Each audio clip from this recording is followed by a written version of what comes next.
Okay, once again, good morning. Welcome to our daily posted. Another morning, another day, another hour, another minutes to meditate on the words of God, to be with God, to praise God, and to honor God. More importantly is to love God with all our heart, mind, and our strength. So, before that, let us pray. Our most beloved Heavenly Father, we would like to express our gratitude and thankfulness before you for this morning. We come now bow before you, Heavenly Father. Thank you for your guidance. Let it be your word will be inscribed in our heart, our soul, spirit. Thank you for everything. In Jesus' name I pray. Amen.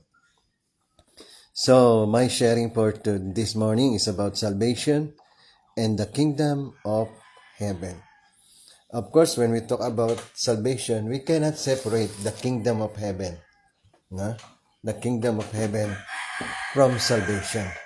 That is the reason why we praise God, we glorify God, we meditate on the words of God, we try to follow God, we try to obey God because of the promise of the kingdom of heaven.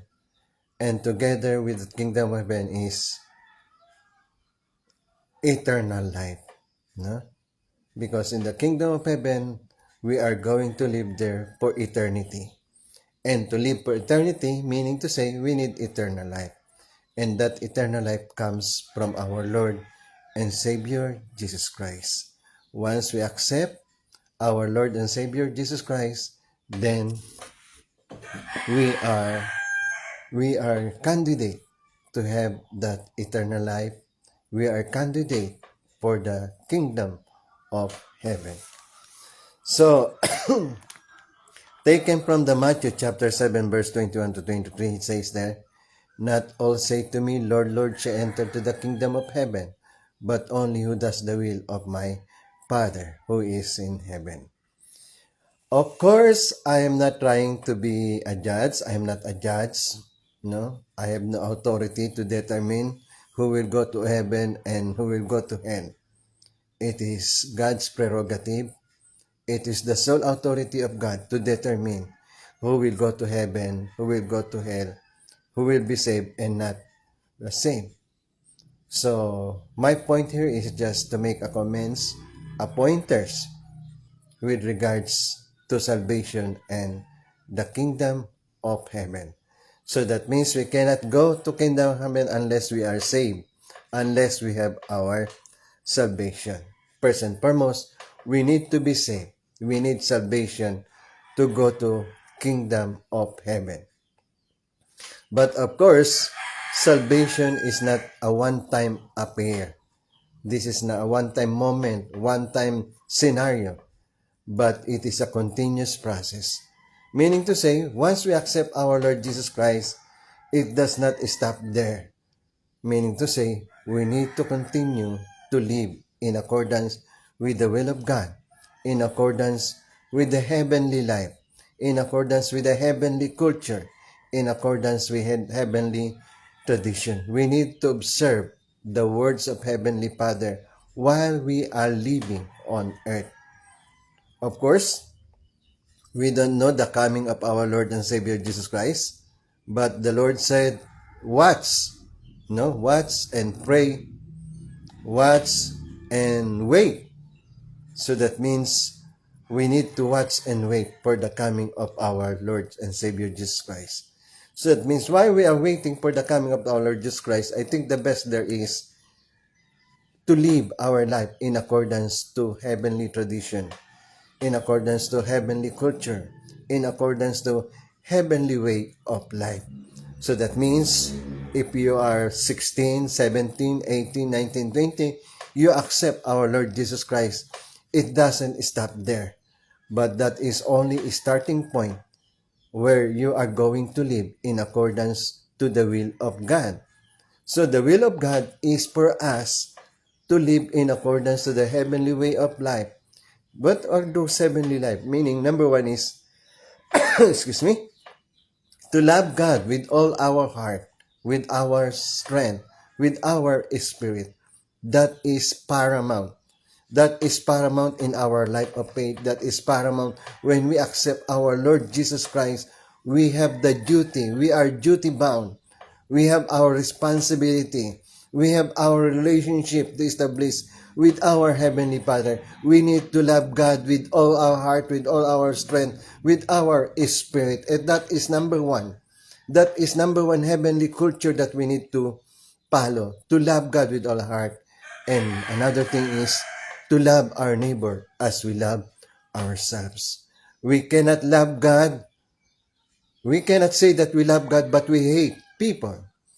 No? We disgrace other people. That means to show proof that we love God is to love people, to love our neighbor, to love our parents. No? And number one then is to show our respect to our parents, our respect to fellow human being, our respect to our brothers and sisters. And then also, we need to serve one another. As our Lord Jesus Christ said, if you do these things to the least, you do that to me.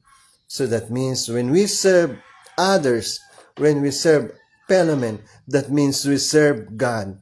We serve our Heavenly Father. That means serving our fellow human being, meaning to say we serve our Heavenly Father. Because the moment we are serving, that means God will feel rejoiced. God will be happy. Because when we serve, that means God will feel the intensity of our love, the magnification of our love. Then the resonate of our love is to love our brothers and sisters. The reflection of our love to God is to love our brothers and sisters. We need to love God. We need to love our neighbor and to serve them. And more importantly, is to love our enemy. So that means if we all, these 8 billions of people, can practice to love our enemy, to love our Lord and Savior Jesus Christ, then we can establish a word of peace. The kingdom of heaven. The kingdom of heaven is where we practice the heavenly culture, is where we practice the heavenly way of life. Is where we practice the principle of heaven. The principle of heaven is to love God with our heart, to love our neighbor as we love ourselves, to love our fellow human being. That is the principle of our Heavenly Father. The principle. We cannot separate loving people, loving God with our salvation. That means if we talk salvation, we are duty bound to love God, to love our neighbor as we love ourselves. So that means that is the will. That is why our Lord Jesus Christ not all say to me, Lord, Lord shall enter, but only who does the will of my Father. What is the will of Heavenly Father? To love Him with all our heart, to love our neighbor as we love ourselves, to serve one another, to love our enemy, and to establish the kingdom of heaven. The ultimate purpose of our life of faith, the culmination of our life of faith, is the establishment of the kingdom of heaven. As I said so many times, no, God does nothing without, did not create for nothing. God did not create for nothing, but He created that this world will become the kingdom of heaven. So that means we need to practice the heavenly way of life. And then while we are waiting for the coming of our Lord Jesus Christ, the best way for all of us to be saved, for all of us to come to the glory of God, to the bosom of God, is to establish the kingdom of heaven for all, for God and for humanity. Okay, thank you once again, and I hope to see you again for another morning of our edition, Daily Postil. If you are new, please like and share, and then also try to follow and help me to propagate this word, no? And at the same time, if you follow this and propagate this, that means I can reach out many people. Okay? So thank you and God bless and good morning. See you around.